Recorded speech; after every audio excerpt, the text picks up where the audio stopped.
When Bobby Curley was brought to the hospital hallucinating and in extreme pain, doctors could not find the cause.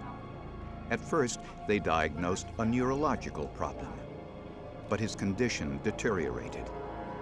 Something he was given in the hospital wasn't curing him, it was killing him.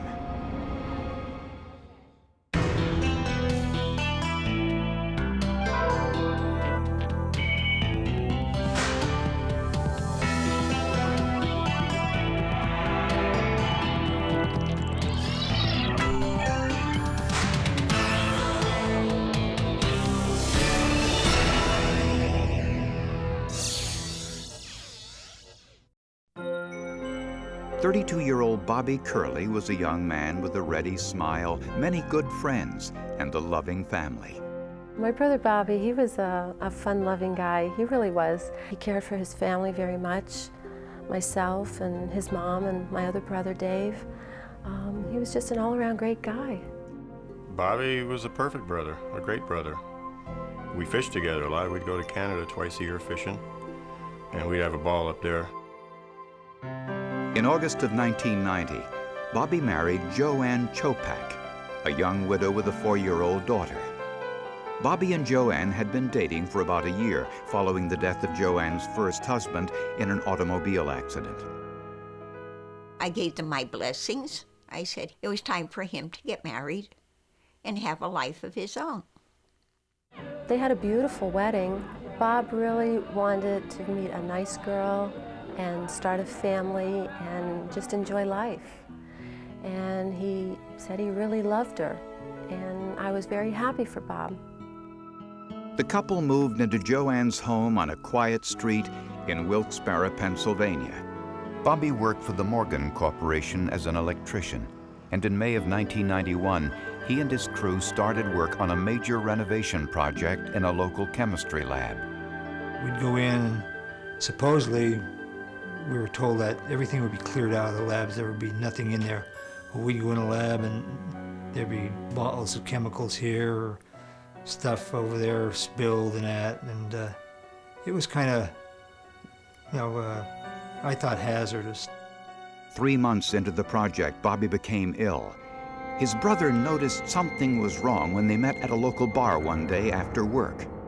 After one beer, he was ready to leave, and I asked him why.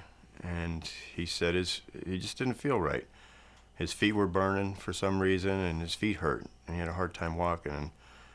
And I didn't know what was the problem. Bobby also complained of numbness in his hands and pain in his feet. When he went to the local hospital, doctors diagnosed his illness as Guillain-Barré syndrome, a rare condition that causes numbness and weakness of the extremities. Although it can be serious, most patients recover. Bobby's condition gradually improved and he was released from the hospital. But the pain returned, this time even worse than before. He was also vomiting.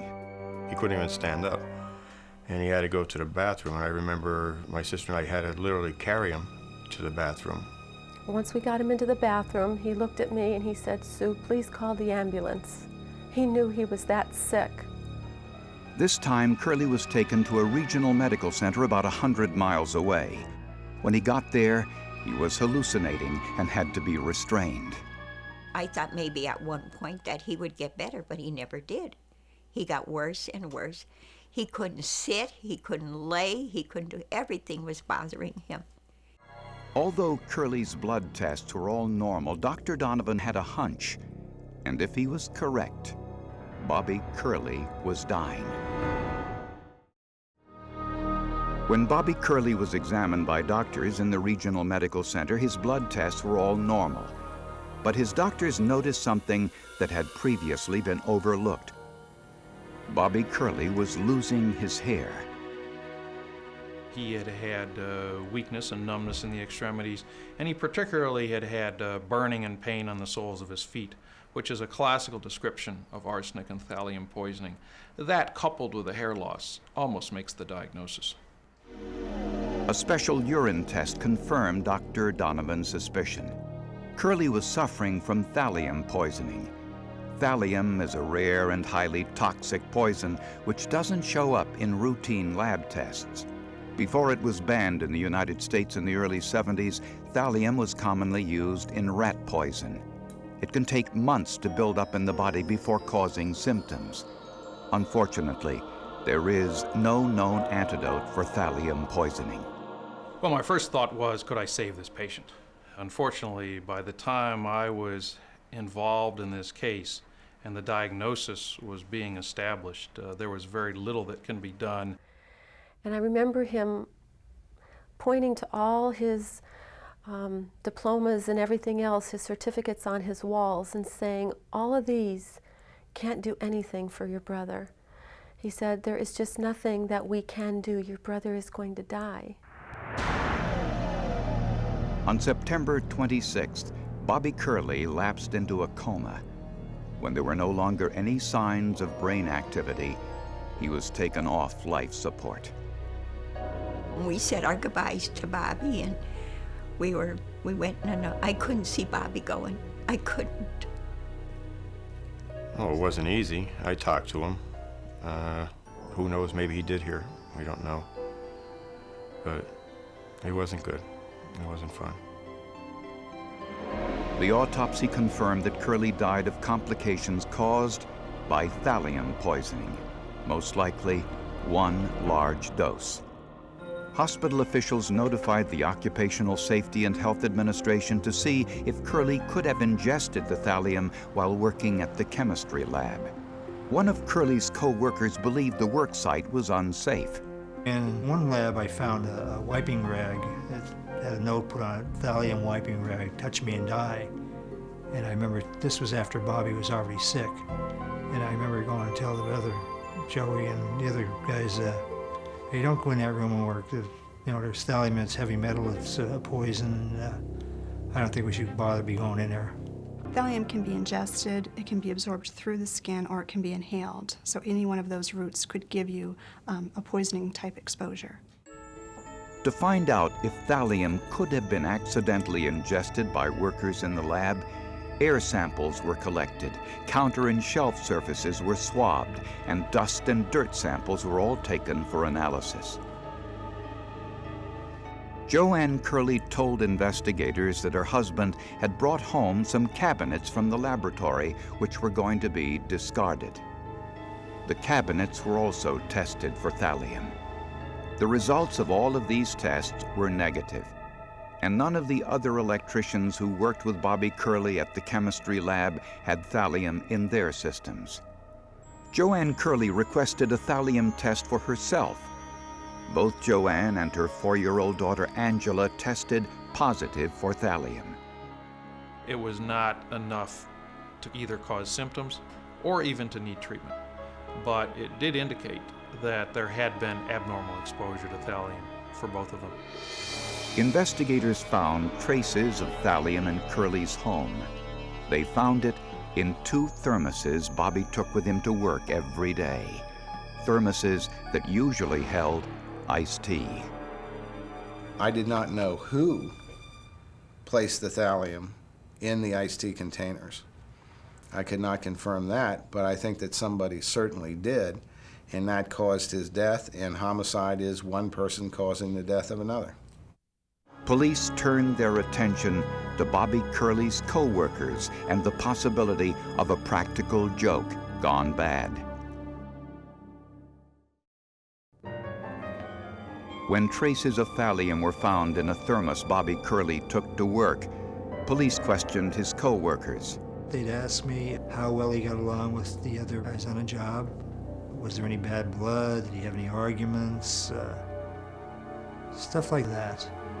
Bobby Curley was only 32 years old when he was named foreman of the electrical job at the chemistry lab. His promotion bypassed several older, more experienced electricians. Was jealousy a possible motive? Investigators also discovered that Curley was sometimes the victim of practical jokes. Co-workers would sometimes lace his food with seasonings as a joke. Curley was just one of several people that had jokes played on him, but it would be like hot pepper and chewing tobacco or things of that nature. And it was theorized that possibly somebody put the thallium in his iced tea, mistaking it for Valium just to see what it would do to him. When investigators looked closer at the thermoses in Curley's home, they found thallium in the threads of a pint-sized thermos that Bobby never took to work.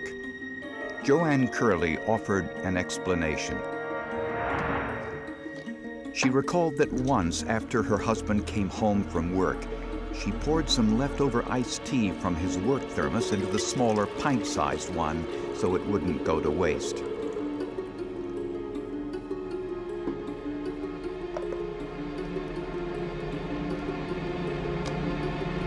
Joanne said that she and her daughter may have consumed some of that iced tea later, which would explain how they had thallium in their systems. Bobby Curley's family grew increasingly suspicious of Joanne's possible involvement in Bobby's death, especially after thallium was found in Bobby's thermos.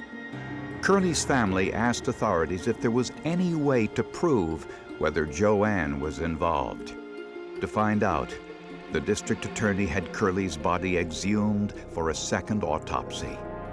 Forensic toxicologist Dr. Frederick Reeders was particularly interested in analyzing Bobby Curley's hair. When a substance like thallium is circulating in the bloodstream, it will attach to the hair root, which is a cell. Thallium then stays on the hair shaft even as the hair grows out. Hair grows at the average rate of 1.3 centimeters per month, which means that a strand of hair can contain 6 months or more of medical history. Dr. Reeders took samples of Bobby Curley's hair and cut them into smaller pieces, a process called segmental analysis of the hair samples. Those segments were then analyzed with a test called atomic absorption spectrophotometry, which shows which sections of hair contain thallium and which sections did not.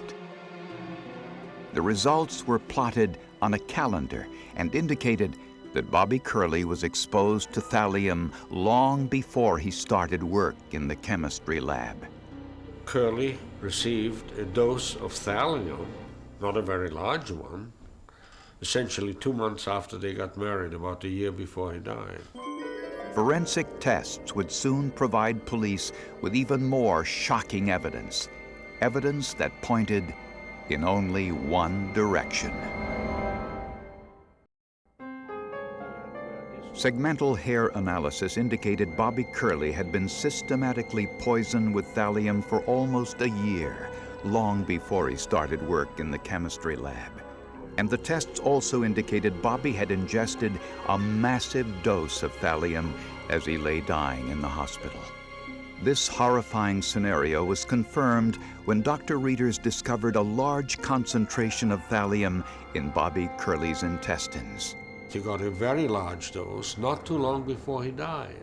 The concentrations in the intestine were 1,000 times higher than the concentrations in his blood and in his autopsy tissues, which meant that they were of very recent origin.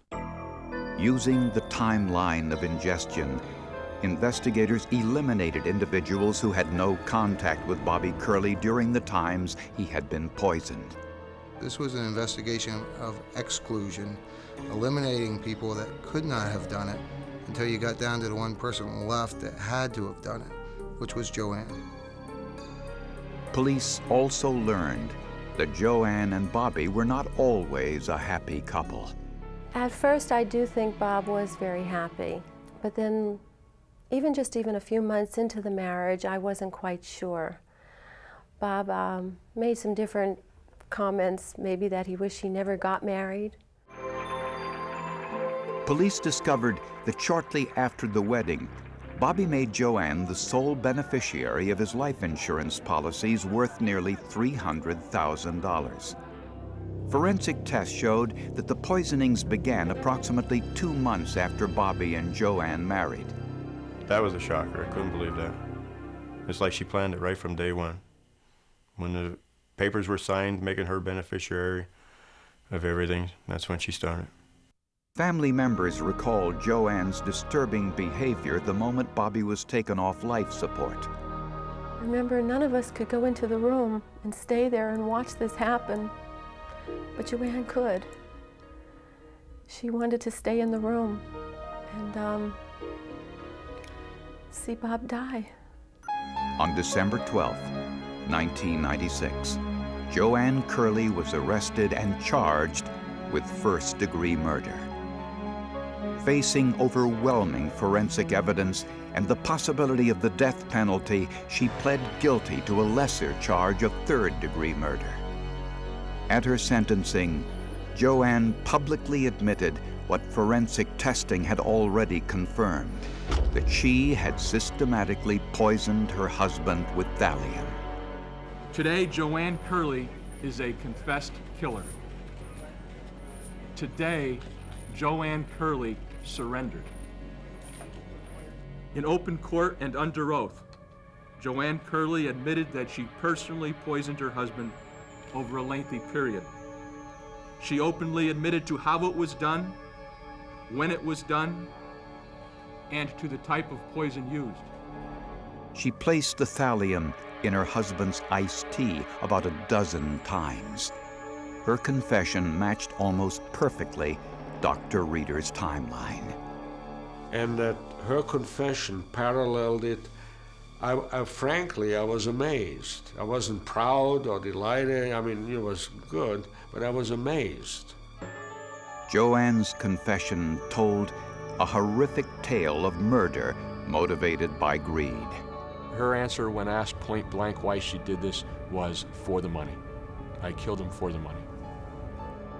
Joanne said she used rat poison she found in her grandmother's basement.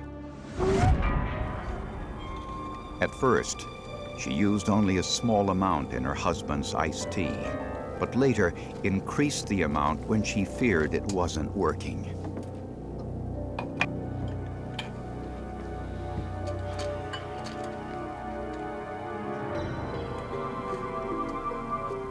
Here's your tea. Thanks, hon. Good day. You too.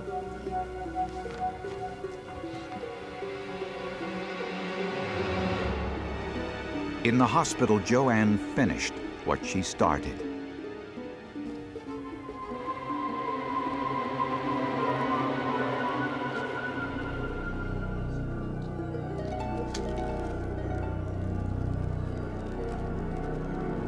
She poured a massive amount of thallium into his soda and gave it to him as he lay dying.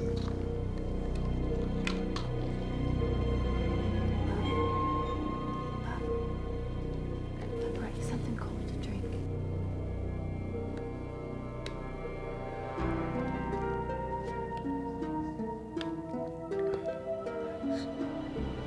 That's unbelievable. Be married 2 months and start killing your husband. And the last one, that's the one that really bothered me, that he got it while he was in the hospital, because I was there that day, and Joanne was there, and I was sitting next to her, and her purse was right there between us. And to know now that the thallium was in her purse at that time is really, that bothered me. That really bothered me. Tests revealed that Joanne and her daughter ingested minute traces of thallium sometime after Bobby's death.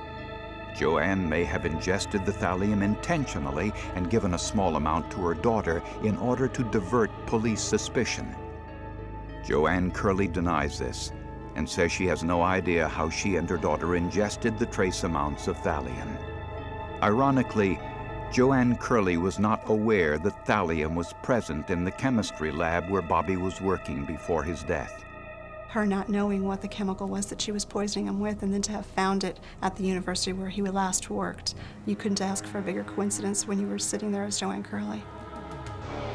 But forensic science had established a toxicological timeline of a blushing bride's evil plan. Joanne Curley was sentenced to 10 to 20 years in state prison. Well, obviously she was somebody who was intent upon carrying out her plan. She was intent on a result, and the result that she wanted was Bob Curley's death. And it was obviously a ghoulish type of a crime that you don't see very often anywhere in this country. I could never forgive Joanne for what she did to Bob. To watch him die like that, it was heartbreaking for me to watch him die. Any human being to die like that, no one deserves to die like that. I know there's evil out there, but you know, I just, that's the first time I ever ran into anybody that could methodically poison somebody and watch them die. She's a monster. That's what she is. I'll always believe that. In my heart, she took somebody away from us that was very dear to us, and we miss him terribly. I couldn't believe that they got so much from so little. From a few strands of hair, they were able to tell when she gave him the poison, how often she gave him the poison, and basically in how big a doses she gave him the poison, right up to the last day. It's amazing.